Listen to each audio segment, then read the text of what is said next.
everybody in the video online world. This is part 2 of my holiday themed makeup tutorial.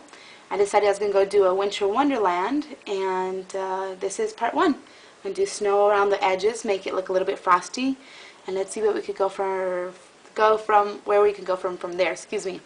I don't really plan my videos. I don't know what I'm going to do, but I do know kind of the basis of what I want the look to be. I did like in my last video that I did the actual snowflakes. So that's kind of what inspired this idea. I have a big mess on my desk, so excuse me if I fumble around. That's just kind of how I work. And I, bump into my camera every now and then. No, I'm just kidding. Hopefully you guys can still see me. So I work with anything creative, anything that works. I don't discriminate against brushes, brands, or anything like that. So I'm actually using, for the snowflakes, I used an angle paintbrush. And being that I'm a single mom and stuff, I always worked with the idea that anything that you do needs to look good and it needs to be, affordable. So I do love MAC, and I love you girls out there that are doing MAC tutorials and stuff, but I kind of have to stick to what works with me. And since they're not always makeup tutorials on just, an everyday average look, I got to use different tools. So as you can see, what I'm doing here is I have my costume makeup. It's actually clown white makeup, which is really good. It goes a long way too. It's kind of hard to manage at first. You kind of have to get used to it because it's so much more thicker and it's not as easily pliable, but if you work with it enough, you can get the feel of it, just like any new makeup or any new experience. So as you can see, I did a little snowflake there. What I'm going to do is I'm going to put a little bit of snowflakes here and there. I don't know what I'm going to do with my eyes yet. Like I said, guys, I don't plan this out, so it's kind of go with the flow, and you guys are flowing with me right now. So let's do a couple more snowflakes. And like I said, I'll keep telling you guys about myself. If you want to go find part 1, go find part 1 so you know kind of what I was talking about and things like that. So, I am not an employable person. I am not a 9-to-5. I'm not an average person, so to speak. I kind of go with the flow and follow my heart. And I suggest people out there do the same. I am a mom. I am a businesswoman. I am a free spirit. I am a makeup artist. Not professionally, but technically I am. I am very creative. Thank you, Mom, for that. And I have my tongue pierced. I have tattoos. Guys, get over it if you don't like it.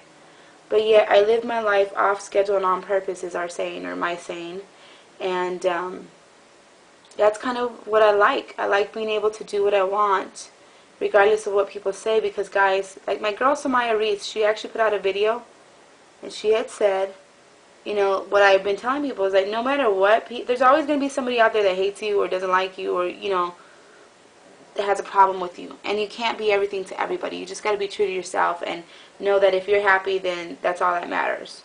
I've actually had to go against the grain hard, just to be who I am and just to do what I want and stuff. And I'm talking about actually having to get rid of like 97% of my family because they're very negative people. They're very, mean-spirited people. And although they might cover it up and say, oh, well, we're just doing what's best or things like that, it's like, it's such BS. I was going to say it, but I didn't. It kind of is like, what's good for me might not be good for you, but accept me as is. Don't sit there and try to change me, or don't sit there and try to put your beliefs on me.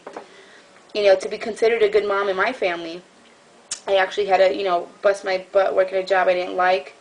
I had to, accommodate what their beliefs were on raising my child, and it wasn't going to happen, For all you moms out there that are going through it, don't let it happen because it's retarded. Because in the long run, you're not happy, and if you're not happy, your kid's not happy, so you really kind of get nowhere with that.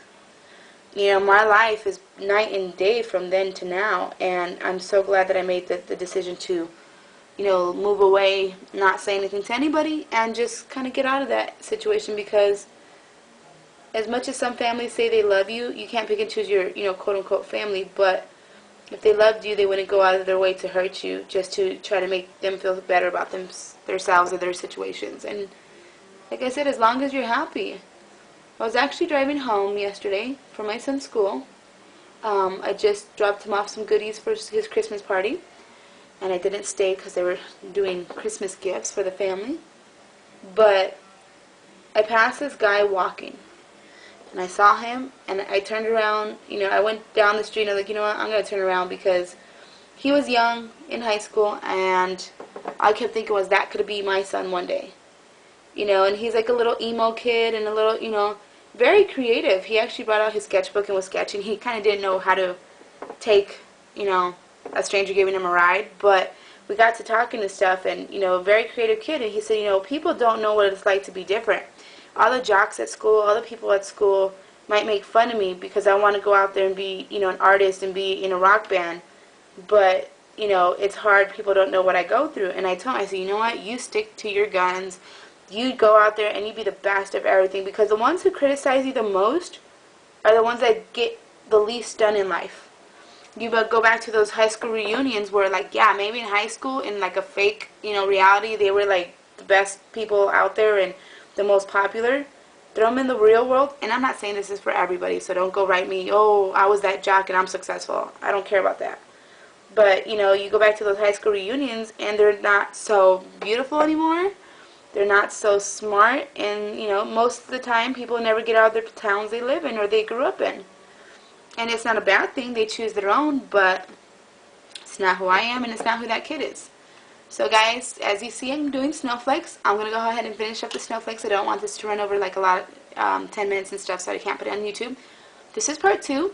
I went ahead and just dusted a little bit with a sponge down here and put a little bit of my powder to kind of blend it in on a blush brush, and now I'm just doing the little snowflakes as you see with the little angled paintbrush. So this is Isabel Marie. Find me at Isabel Marie 13, ISABELMARIE 13 at gmail.com or myspace.com/miss MS Izzy ISSY, or youtube.com/quick QUIK no C witted WITTED woman WOMAN, and Hakuna Matata, God bless, or just Google me, Isabel ISABEL Marie MARIE, and you will find me. I will talk to you guys later. Part 3 is coming up now. Bye.